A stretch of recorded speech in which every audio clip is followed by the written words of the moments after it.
You've been making shorts for a little bit now. I'm interested in what inspired you to get into filmmaking. Yeah, so I guess you could say since like it all started back since I was 3 years old.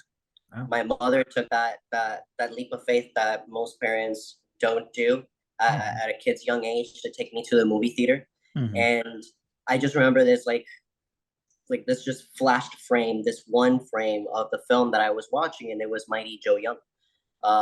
And so my mom always tells the story that I was not talking, I was not moving around, I was just quiet in awe just with the screen, right? And back since I was a kid, I just didn't understand that you could make films. All that I saw was just what you see on the screen. And I started in school with acting and kind of like drifted into the more bigger realm of filmmaking. That is what I really wanted to do. Back like in sixth grade when I started writing and discovering through Christopher Nolan's Batman Begins that, hey, what's going on here? How did they make this, right? So from there, it was just like writing and directing, being able to, have ideas in my head that I could put onto the screen and also control my vision. That's something that I loved. And that's how I was just from beginning to end. That was my only objective, my one and only objective. Because parents sometimes have that mentality of, well, how about if you go into finance? How about if you're a lawyer? How about if you go into medicine? But my mom, from the very beginning, she was like adamant of this is what you want. It might suck, it might be tough because the industry is tough, but as long as you're happy, as long as you're doing what you want to do, then go ahead. Like all the power to you. So she's always supported me throughout, and as the biggest, my biggest supporter, my biggest critic at the same time. Um, so I love that. That's been like my journey into just this single-mindedness of it's always been film for me. That's so cool. It actually, as you're telling the story, reminded me of the Fablemans and how Steven Spielberg kind of got into filmmaking. So Yeah. this is just, it sounds like the start of a really great and successful career for you. Yeah, no, I hope. Let me just end the short film or a feature with the final shot that Spielberg Yes. did. Maybe that's the trick. Um, Maybe. but but I think that the beautiful thing of, for example, something like The Fablemans is that for a lot of audiences, and maybe a lot of audiences in the film community might have expected that his story was going to be more complex, right? Into how he Hmm. got into film, let's say. And because it felt very generic and mundane, almost like this everyman's life that we share so many things in common, even though, for example, I'm not Jewish, but Hmm. there's a lot of things around where I'm like, I share this. I Hmm. can see this. I see myself in this moment or in that moment. And that just goes to show, I mean, the power of just how similar we all are in film. Because there's always this aspect of, yeah, we come from different backgrounds and different experiences, but there's always kind of like the one, two, and three things that we all kind of like share, that overarching Hmm. factor that makes us all kind of like true filmmakers from the beginning, that we can all just Right. connect. Of course, of course. So we've mentioned Spielberg, we've mentioned Nolan. Who else kind of influences your style of filmmaking? Okay, so Spielberg doesn't really influence my Okay. style of filmmaking, but you could definitely say that. I mean, we see his history through the Hmm. Fablemans. Yeah. He's one of the most open filmmakers out there to talk about his life, so that's great. But as far as influences, my main influences have always been Christopher Nolan and David Fincher. Nice. Uh, those are the two. I mean, I love the style and the technique, the precision of Fincher. And then Hmm. I also love the play of time, the non-linear storytelling, and kind of like that puzzle that Christopher Nolan loves to play in with his narratives. Hmm. I've noticed. So I watched your short film Synchronic, Yeah. and that was a fun one. It's interesting, and we'll I want to talk more about kind of the architecture of your storytelling. So we'll talk about that soon. Yeah. But yeah, no, that was a fun one, and I kind of see those themes in your stories. I in watching that, I also watched last minute short film that you did. Um, the With with the last Christmas minute card, things. last minute things. Yes. Yeah. So I watched that one too. And I guess That I was there was a different inspiration there, a different filmmaker. That was Edgar Wright. That was oh Edgar Wright. That was my main inspiration there. that's awesome. What do you classify, like what genre would you tell people that your type of filmmaking would be classified under? It's weird because if you've seen my work, at least throughout short films, I played with Mm-hmm. genres. Mm-hmm. For example, my last short film, Rememory, Mm-hmm. that was a romantic drama. Mm-hmm. So that's like plays completely different to something like Synchronic. But now going more into, let's say, the pilot of Walküre or my future work, it's definitely where I want to lean towards is psychological thrillers. Um, Nice. that's that's where I feel like that's the sandbox I want to play in. That's the Mm-hmm. sandbox that I definitely enjoy. Yeah, no, and that's cool. I think when it comes to watching movies, psychological thrillers just Yeah. really hook me, especially when they're done really well and they really like make me think both during the movie and after the movie. So that's a really awesome No, direction for you to go in. it's it the main thing that I love from something like that, and I guess that's why for example for me my favorite film is Inception, Mm-hmm. and it always goes back to that sort of guessing game that you have throughout the film of Mm-hmm. you just it's not predictable. You just don't know where this is gonna go. And then you're kind of like making these scenarios in your head and you're getting concerned for the characters. And then by the very end of the movie, like Inception, and that damn totem, The totem that that final moment where it's like I remember that experience. That's one of those film experiences where the entire theater was extremely quiet throughout the whole film. No one went to the bathroom. The theater mm-hmm. was packed, and by the very ending with the credits and everything, I was just completely quiet, trying to take it all in. And I'm walking out of the theater, walking across the entire mall, and I could actually hear people on the other side of the mall still discussing the movie and discussing the ending. And that to me was the most amazing thing that made me go, this is what I want. I Mm-hmm. want people to, discuss the film, the show, to get into these scenarios, the ambiguity of things. I love that. I don't want to spoon feed an audience everything. Mm-hmm. Yeah, no, and it's such an art to be able to do that correctly, right? To Yeah. give just enough information, but also not too much information, and then still make it feel like a complete story. That's a very tough Tough. thing to do.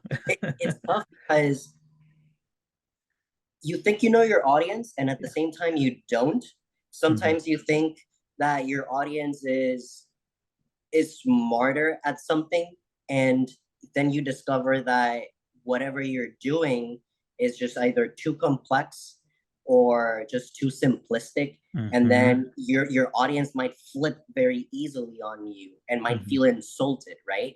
So you have that thin line that you're playing with and making sure that your audience gets it, but then at the same time has that guessing game, has that question mark in there. So Mm-hmm. it's definitely tricky. It's tough. It's tough. I'm sure. I mean, filmmaking itself is already hard enough, so then to be able to get And then those on top of that, yeah. to get those intricacies in there. Let's talk about your upcoming project. I'm pretty sure it's pronounced Walküre. Is that how it's Walter. pronounced? Walküre. Yeah. Okay, Yeah. very cool. So you were gracious enough to allow me to read the script, which I thoroughly enjoyed, and was very I'm glad. captivated by. It really did make me want to go back and like watch your other stuff to like get an idea of like Yeah. how would this look through your lens.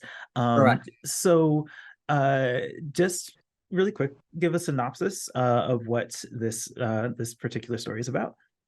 Yeah, well, in the case of Volker as a show, it all started pretty much with this idea that I had of what if Indiana Jones at the very end of, let's say, the Last Crusade, he fails and he dies, and the Nazis literally take whatever item they're after, they take Hmm. control of it, they have it in their possession, and now they can actually utilize it to its full potential, right? So that's where it all started. And essentially we get Walküre, which is pretty much like this ice cold, terrifying series about a gorilla of 5 women as Hmm. they journey through a road of death, betrayal, love, redemption, in order to essentially stop the Third Reich of executing a mission of cataclysmic proportions, which is Hmm. basically Operation Sea Lion.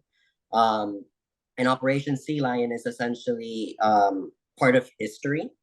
And it's a mission from the Nazis that was actually put on hold, and they never executed it. And initially, it was because they didn't have enough air control in order to attack the UK. Hmm. And it would that whole step there, I thought to myself, when Hitler was at a point that he had very, very much control of certain areas and military equipment and so forth, the main thing was, it's surprising that he puts it on hold and never goes through with it. Why? Right? Hmm. And that why was my question mark of, okay, let me play with history, similarly to say like Tarantino does in Hmm. Inglorious Bastards and Once Upon a Time in Hollywood. But Hmm. rather than changing history, I'm gonna use that information that I know as my ending point. As in, I'm not gonna change that. All I'm gonna do is play with that hole in history to Hmm. tell you a story that you just don't know of. Because of course that's the fiction part.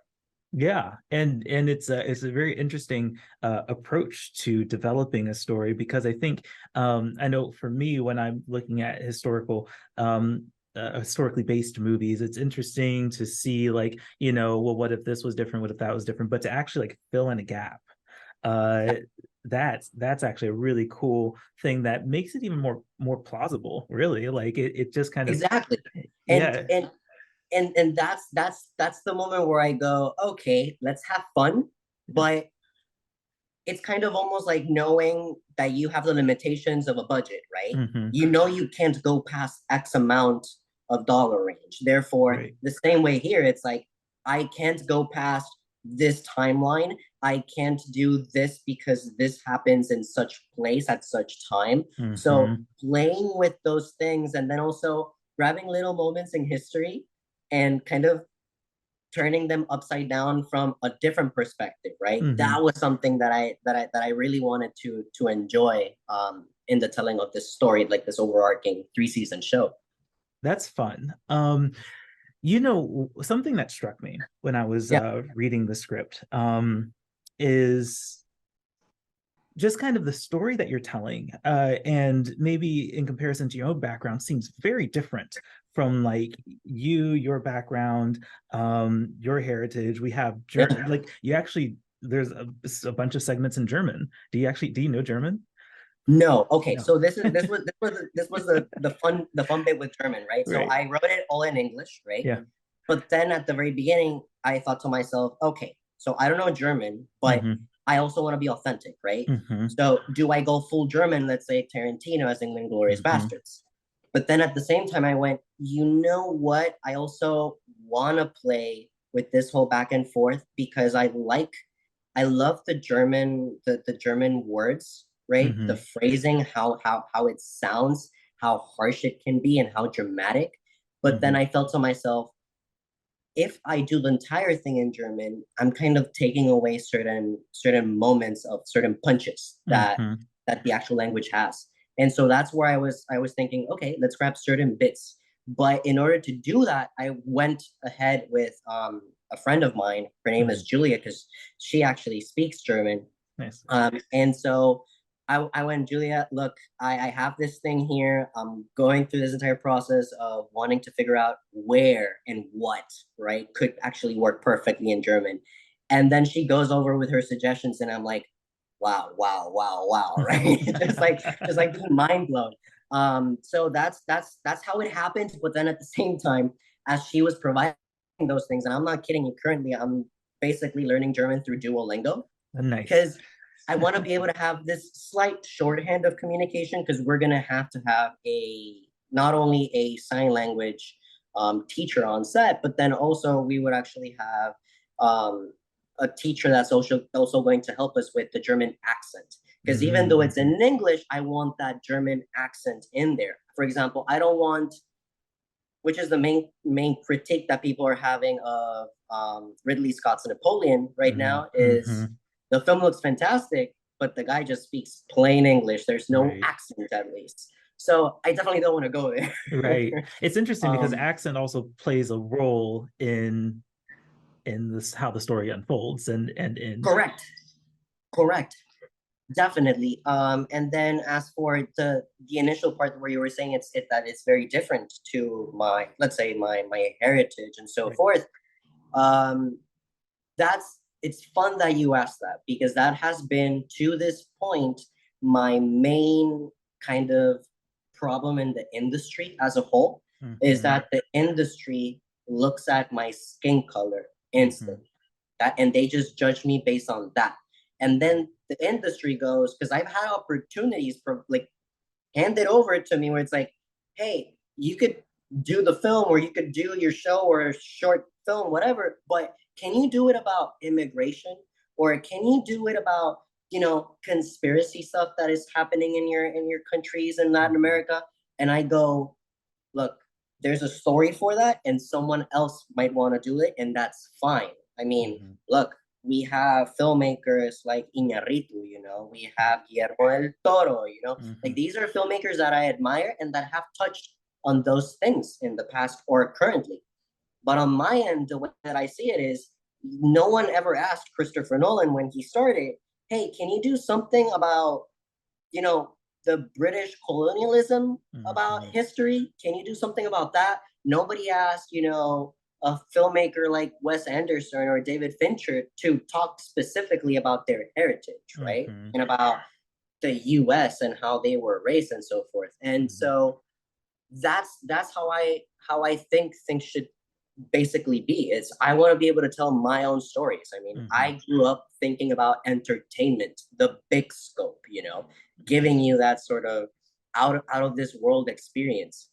And even though I've gone in the past, you know, where I have touched on my heritage and in little bits in there, or let's say a short film like in like Perception, it's still, it's like it's for example, Perception itself as a short film, it's not a short film I would have done had it not been that I discovered that there was a way for me to tell the story, for me to enjoy it by doing it in a non-linear way. Right. And that's the moment where I said, I can see myself doing this and enjoying this. It's not going to be homework. That's the main thing. And so that's why I enjoyed that experience. But what I enjoyed was just the process. It wasn't necessarily, oh, like I had this huge craving to tell this immigration story per se, right? And that's just because I was raised with the mentality of entertainment, of Christopher Nolan, of like, you know, Superman comic book movies. So it's just like a completely different like ball game for me in my head. So it's being able to do something like Synchronic, right? Being able to do something like Walküre in this case, or like a couple of my other projects. Like I have a project that I want to do that's like one of my biggest dreams. It's a King Arthur project. I love King Arthur. And it's basically, it would actually be playing with a remake to current IP that's not King Arthur related, and it's kind of like mashing two things into one. But it's basically doing kind of like the same thing of Walküre, which is you're playing with history. And my idea is, how do we play into the King Arthur of, it's not just like a legend, but what if we say that it's real, right? So all of those things, it's like King Arthur and then the UK has nothing to do with me. And yet that's what I love, you know. I mean, I love Outlander. You know, that's the kind of narratives that speak to me. Some people even joke that they think that I might be, you know, British or Scottish in another life, because I'm not kidding you. Which is awesome. I mean, it's so cool to see that you're willing to tell these stories outside of your own culture and to not be Yeah. intimidated by the industry and go along with what the industry wants you to do, but that you're finding projects that you're passionate about and that you want to tell. And I think that that's like the foundation of good Especially filmmaking. especially because we've seen it time and time again, is whenever the industry thinks they know their audience and Hmm. they start to pander and spoon feed a message, or they're starting to focus more about, oh, let's just focus on diversity just for the sake of diversity, or let's just focus on the culture just for the sake of the culture, then it doesn't work. You got to think about first the entertainment Hmm. and utilizing your message, if you have a message or if you have a viewpoint to whatever you're trying to say, to kind of throw it under as Hmm. subtext so that your audience doesn't realize what you're trying to do. And then by the end of the movie, it's basically you've created an inception. You've planted the idea in their heads without them even knowing it. Right. And the industry, that's the problem. The industry is just filled with like Harvard people and just like CEOs, people who don't understand filmmaking. And that's Hmm. why we have something like Warner Brothers now, where they're like turning the tables around and trying to bring back filmmakers and almost not necessarily a carte blanche aspect to things, because I think that's also dangerous, Hmm. but definitely more into the leeway of focus on the art. Give Right. me the art. I think Barbie's a perfect example. You've seen the trailer, Yes, the it's true. first trailer of Barbie. Yep. It's this looks like just fun, like craziness, color pops. You see Hmm. the second trailer, and then you realize that there's more under this film. There's more under the hood. It's an existential crisis type of film. And Hmm. when you realize that, you go, "Oh my God, this is for all audiences," you know? Yeah. And that's what I love. I love that. Greta Gerwig is a fantastic filmmaker and writer. I mean, she's fantastic at her previous work with Little Women, Lady Bird, Yep. and then now this. It's like all the power to her. No, that you make a lot of really valid points, and honestly, I could spend a lot of time talking with you about all of that, Yeah. which is awesome. So, how is the production of Volker going so far? Like, what's the status update at this point? Yeah, so we're currently still in the development process of it, Hmm. right? But we're leaning closer towards finally being into that green light position of Hmm. just hitting the ground running. Right. That was one of the main things that I knew from the very beginning is I know how long this process takes before you get greenlit, sometimes longer than other times. Hmm. Therefore, I already wanted to set up everything that I needed, every single person that I wanted in my crew, in my cast. And then with that already in mind, just be ready so at the moment that it happens, it's like, okay, we hit the ground running. But I've been thankful already to build certain collaborations right now for this project where we already have, basically our location where we're going to build our set. The first shot in the pilot, Hmm. which is an exterior shot, we were lucky enough to find a location basically called Normandy Village in Coral Nice. Gables, Miami. And that when I was seeing the pictures of that, right, I was just in awe because I thought to myself, you don't have to go all the way to Germany for this one shot, Right. because you can just, of course, you can do like second unit. You can have someone over there just shoot the one shot, but being able to see that it's possible here, then that's what I love, is discovering those things of the endless possibility of what you can do in Miami, and being able to showcase that because the industry is leaving Miami and it's just Mm-hmm. basically LA, New York, mostly Atlanta, but everyone goes to Atlanta not for Atlanta. And so I want to prove that the same can be done in Miami rather than just coming down here for, let's say, palm trees and beaches and, bad boys, right? Hmm. Right. I want to showcase that you could do the same thing that Atlanta does over here, and discovering those little places like Normandy Village and going, that's what I love. Because Synchronic, for example, also shot here in Miami. The main question everyone has asked me is, oh my God, where did you shoot this? What part of like the northern part of the US did you shoot this? And I'm like, why are you asking that? It's like, because the snow. And I'm like, oh, yeah, the snow. That's actually fake snow. We did practical snow and then Wow. just slight enhancements with visual effects. And and that is the thing, the reaction of people once I tell them that, that's what I love, because when they discover that moment, it's like, yes, you could actually do a lot in your area, as long as, of course, you have a group of people around you that you can trust, and that you can let them free and let them basically do their work, because you actually trust that they're going to deliver, you know. Mhm. So it's stuff like that that I actually, push forward, and I'm trying to showcase of what's possible. That's really cool. That's really cool. Like I said, I could talk with you for a while about this, but I do have to wrap up. But I have one more question. And this is kind of looking towards the future of your filmmaking Yeah. career. I'm interested in like what your ultimate aspirations are, and maybe what you need now in order to get there.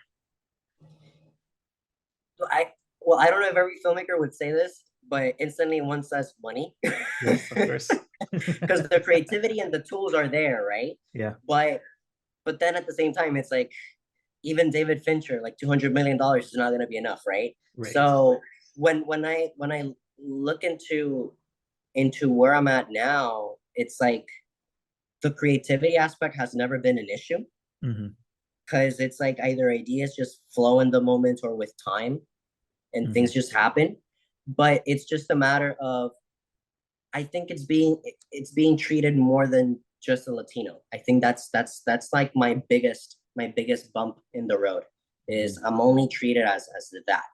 So, going back into what we were talking about, it's just like, do something about your culture, do something about immigration, do something about politics in your country. It's like, no, no, thank you. I want to do more than that.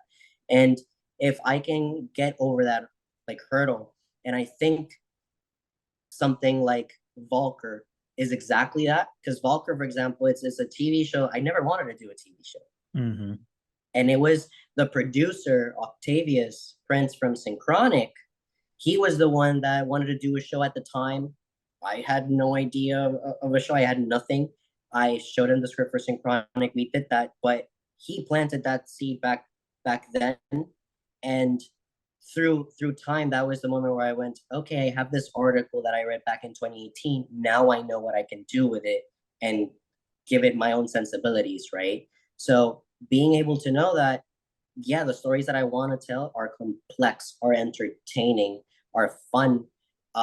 That's like that. I think that's essentially my goal. Is I want to be able to tell those kinds of stories, like Valkyr, or like, like Synchronic, just Hmm. bigger scope into a feature, because that's where I want to focus on, is feature Hmm. films. I think the show aspect to it, it happens, just like Hmm. life, things just happen. Um, but yeah, I mean, some people think of the aspect of, oh, fame, fortune, and it's like, I've never looked into that. Maybe because I was born without the fortune, Hmm. right? That I just think about from the perspective, especially as I'm getting older and meeting people around me that are going through different experiences. I'm realizing more and more as to what matters in life, and it's pretty much, especially right now, it's definitely like family and the friendships that you make and the creativity, and being able to have that freedom to tell those stories without, the limitations of a studio. I think I'm doing it now, right? Just smaller based, and from that perspective, I'm really happy. Hmm. um well, let's not lie to each other. I guess, like, every filmmaker has that dream of that Academy Award moment, right? Of course, It's like, of course. and so when you see those stories of certain actors, filmmakers, when they have their speeches and they say to you, the audience, it's like, never give up, and I never saw myself having this moment, and look at where I am. That's always Hmm. encouraging. That's always inspiring. Definitely. That's awesome. Well, I am wishing you the best of luck with getting Volker into production and the whole process of that. And I congratulate you on your career so far. I think you've done great work, and I'm really looking forward to keeping up with what you do going forward. Thank you so much. I really appreciate it. It means a lot.